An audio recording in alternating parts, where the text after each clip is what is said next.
Good morning students, Ram Ram. आज अपन शुरू करने जा रहे हैं इतिहास में झालावाड़ में चौहान वंश का इतिहास, जिनको झाला वंश के नाम से जानते हैं।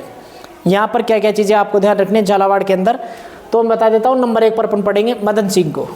तो मदन सिंह जो थे ये जालिम सिंह झाला के पौत्र थे। किसके पौत्र थे? मतलब पोते थे। जालिम सिंह झाला के पोते थे। ये फैक्ट आपको ध्यान रखना है। दूसरा, 1837 ईस्वी में कोटा से अलग स्वतंत्र राज्य की स्थापना की गई थी। झालावाड़ की स्थापना कब हुई थी? 1837 में इसको कोटा से अलग करके बनाया गया था।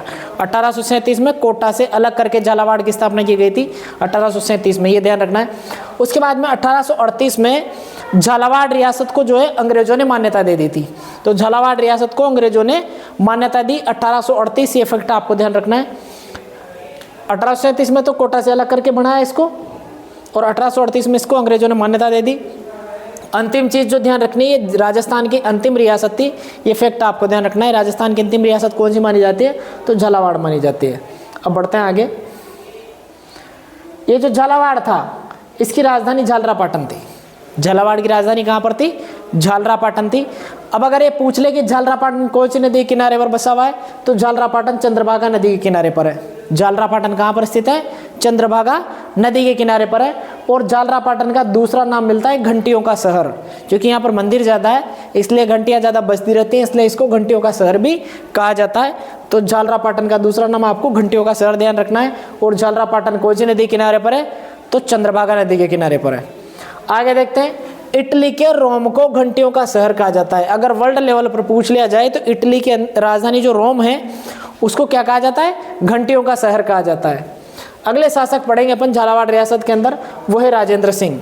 झालावाड़ रियासत के अंदर अगले शासक जो है वो राजेंद्र सिंह है। राजेंद्र सिंह के समय की दो चीज़ें आपको मुख्य रूप से ध्यान रखनी है।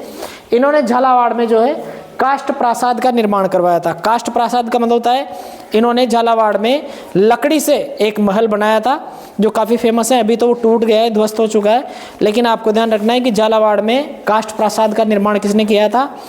तो वो राजेंद्र सिंह ने किया था। दूसरा, झालावाड़ के सभी मंदिर हरिजनों के लिए इन्होंने खुलवा दिए थे। झालावाड़ में जितने भी मंदिर हैं वो सारे के सारे मंदिर इन्होंने हरिजनों के लिए खुलवा दिए थे। ये फैक्ट भी आपको ध्यान रखना है। इस तरीके से अपन ने अपनी इस क्लास में, जो बहुत छोटी है, 2-3 मिनट की है, इसके अंदर अपन ने झालावाड़ के इतिहास को पढ़ा।